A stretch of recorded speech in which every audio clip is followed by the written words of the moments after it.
2011లో చండీగఢ్లో జరిగిన 2 హత్యలు పోలీసులకే సవాలుగా మారాయి. ఇంట్లో హాయిగా ఉంటున్న కవితా సాహు, గోరంగ్ సాహు అనే టీనేజర్స్ దారుణ హత్యకు గురయ్యారు. చిన్న క్లూ కూడా పోలీసులకు చిక్కలేదు. తల్లిదండ్రులు చెప్పిన అనుమానితులను విచారిస్తే ఏమీ తేలలేదు. మరి ఈ సాహు బ్రదర్ అండ్ సిస్టర్ను చంపిందెవరు? పోలీసులు ఈ కేసును ఎలా ఛేదించారు? కోర్టు ఏం తీర్పునిచ్చిందో తెలిస్తే మనం షాక్ అవుతాం. తీర్పు తర్వాత న్యాయమూర్తి ఒక గొప్ప మాట అన్నారు. అది ఆడపిల్లలున్న ప్రతి తల్లిదండ్రులకు ఒక మంచి సలహా. అసలు డిసెంబర్ 16, 2011న ఏం జరిగిందో ఈ సెన్సేషనల్ క్రైమ్ స్టోరీలో చూద్దాం. ఉమేష్ సాహు, మాలతీదేవి అనే దంపతులు హర్యానాలో ఇద్దరు ప్రభుత్వ టీచర్లుగా పనిచేస్తున్నారు.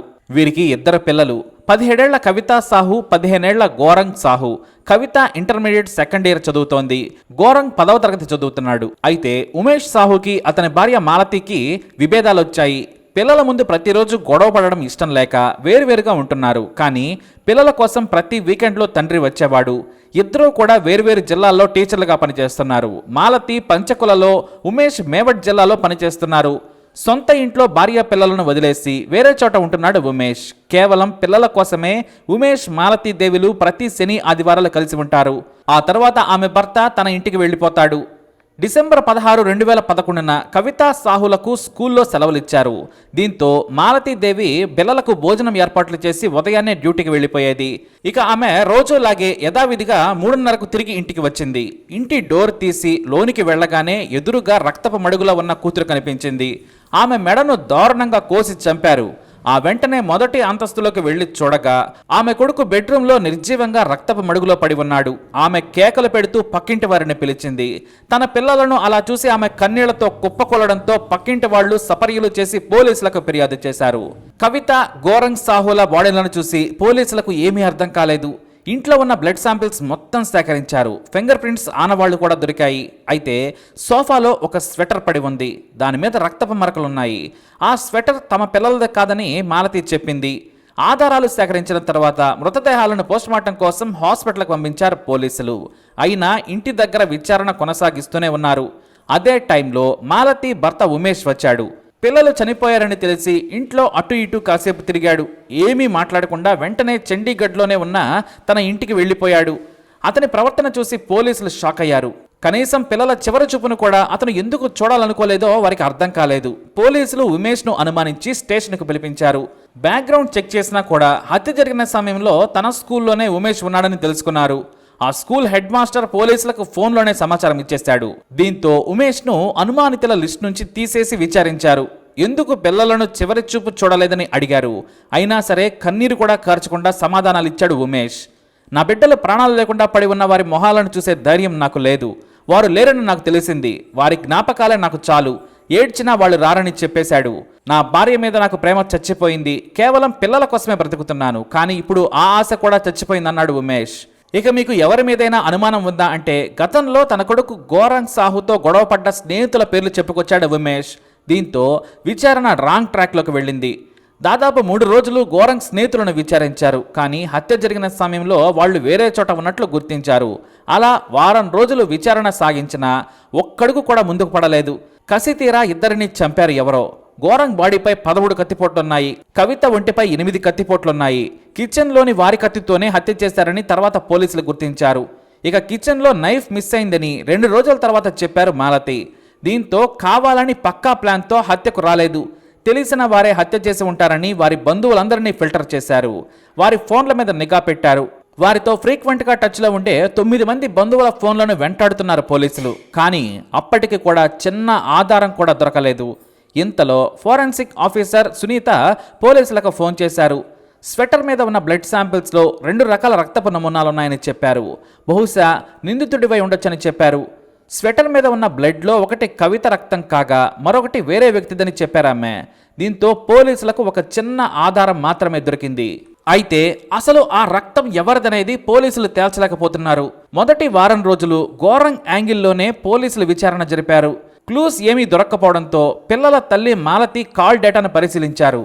ఆమె భర్తకు దూరంగా ఉండడంతో వివాహేతర సంబంధం కారణంగా ఎవరైనా పిల్లలను చంపి ఉంటారా అని పోలీసులు మాలతి ఫోన్ని ట్రాక్ చేశారు. కానీ అక్కడ కూడా ఒక్క ఆధారం కూడా దొరకలేదు. ఒక వ్యక్తిపై అనుమానించిన కేవలం అతను ఆమె కొలిగ్ అని తెలిసింది. వాళ్ళిద్దరూ కూడా మంచి స్నేహితులని పోలీసులు గుర్తించారు. ఇక ఇంటర్ చదువుతున్న కవితకు ఏమైనా బాయ్ ఫ్రెండ్ ఉన్నారా అని వెతికారు పోలీసులు. ఇక ఆమె స్నేహితులను కూడా విచారించగా బాయ్ ఫ్రెండ్స్ లేరని తెలిసింది. కానీ క్లోజ్ ఫ్రెండ్స్ అందరినీ పిలిచి విచారించారు పోలీసులు. అప్పుడే ఒక్క క్లూ దొరికింది. వారి ఇంటి పక్కనే కవిత స్నేహితుడు సిద్ధార్థ వశిష్ఠ పోలీసులకు రాహుల్ అనే వ్యక్తి పేరు చెప్పాడు. వీళ్ళిద్దరూ చాలా క్లోజ్ ఫ్రెండ్స్. రాహుల్ అనే వ్యక్తి లైంగిక వాంఛ తీర్చాలని, ప్రేమించాలని బలవంతం చేస్తున్నాడని తనతో కవిత చెప్పిందని పోలీసులకు చెప్పాడు. వెంటనే పోలీసులు మాలతిని పిలిచి అడిగారు. రాహుల్ అనే వ్యక్తి నాకు మేనలుడవుతాడు, మా బాబాయ్ కొడుకు, రాహుల్ చంపాడని తాను అనుకోవడం లేదని చెప్పింది మాలతి. ఏ రోజు కూడా రాహుల్ వేధిస్తున్నాడు అని తనతో నా కూతురు చెప్పలేదని పోలీసులకు చెప్పేసింది మాలతి. ఆమె ద్వారా నంబర్ తీసుకున్న పోలీసులు పంచకులాలోని రాయిపురాలోని రాహుల్ ఇంటికి వెళ్లారు. తమ కొడుకు లేడని, అంబాలా వెళ్ళాడని పోలీసులకు చెప్పారు అతని పేరెంట్స్. కానీ పోలీసులు అతని మొబైల్ని ట్రాక్ చేయగా ముంబైలో ఉన్నట్లు గుర్తించారు. ముంబై పోలీసుల సాయంతో రాహుల్ని పట్టుకున్నారు. అతన్ని చండీగఢ్ తీసుకొచ్చి పోలీస్ ట్రీట్మెంట్ స్పెషల్గా ఇచ్చి నిజం చెప్పించారు. భయంకరమైన నిజం చెప్పాడు రాహుల్. తన మేనకోడలు వరుసయ్యే కవిత నాతో క్లోజ్గా ఉండేది. ఆమె ఉండే స్నేహాన్ని చూసి ఇష్టపడుతుందనుకున్నాను. పైగా కవిత చాలా అందంగా ఉంటుంది. ఆమెను ఎలాగైనా పెళ్లి చేసుకోవాలనుకున్నాను. 2011లోనే ఒక పెళ్లిలో ఒంటరిగా ఉన్న సమయంలో చేయి పట్టుకున్నాను. ముద్దివ్వమని అడిగితే తిట్టింది. ఐ లవ్ యూ చెబితే నేను నిన్ను ప్రేమించను, నాకు ఇలాంటివి ఇష్టం లేదని చెప్పింది. ఆ తర్వాత మరో ఫంక్షన్లో కవితను కలిశాను. ఆమె నడుం పట్టుకుని బలవంతంగా ముద్దు పెట్టబోయాను. గట్టిగా అరిచింది. మన బంధువులకు విషయం చెబుతానని బెదిరించింది. దీంతో భయపడి పారిపోయాను. ఎలాగైనా సరే ఇంట్లోకి వెళ్ళి బలవంతంగా ఒప్పించాలి, లేదంటే అత్యాచారం చేసైనా లొంగ తీసుకోవాలి అనుకున్నాను. వారి ఇంటి దగ్గరే కాపు కాసి మా అత్తమ్మ మాలతి డ్యూటీకి వెళ్ళగానే వారి ఇంట్లోకి వెళ్ళాను. కొద్దిసేపు వాళ్ళ ఇంట్లో గడిపాను. కవిత నాతో మాట్లాడటం లేదు. గోరంకు నా గురించి అప్పుడే చెప్పేసింది. అతను నన్ను బయటకు వెళ్ళమని చెప్పి బాత్రూంలోకి వెళ్ళాడు. స్నానం చేసి వచ్చిన తర్వాత నన్నెందుకు వెళ్ళమంటున్నావని అడిగాను. ఇద్దరం వాదులాడుకున్నాం. మా అక్కతో తప్పుగా ప్రవర్తిస్తున్నామని తెలిసింది. బయటకు వెళితే మంచిదని చెప్పాడు.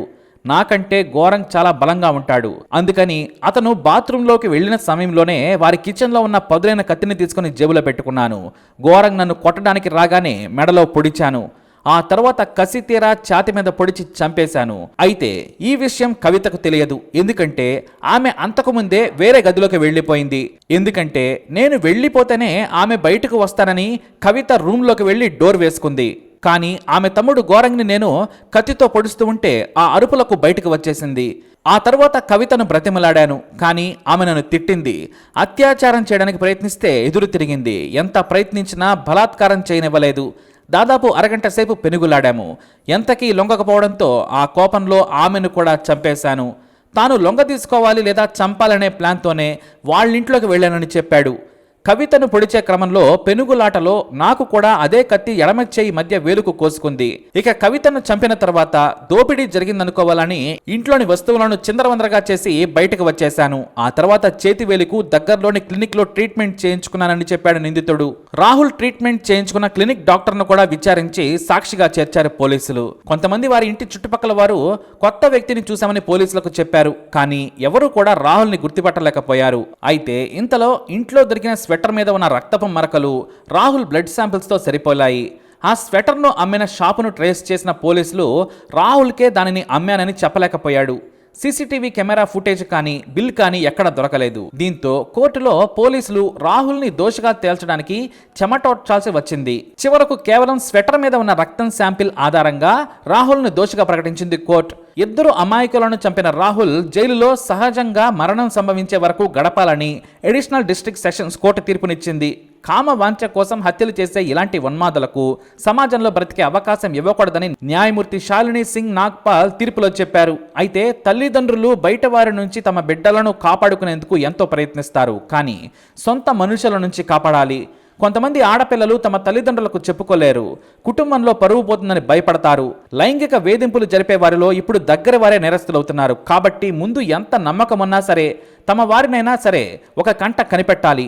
అందరినీ అనుమానించమని కాదు, వారి వారి ప్రవర్తన మీద ఏమాత్రం అనుమానం వచ్చినా ఒక కన్నేసి ఉంచాలని తల్లిదండ్రులకు సలహా ఇచ్చారు న్యాయమూర్తి.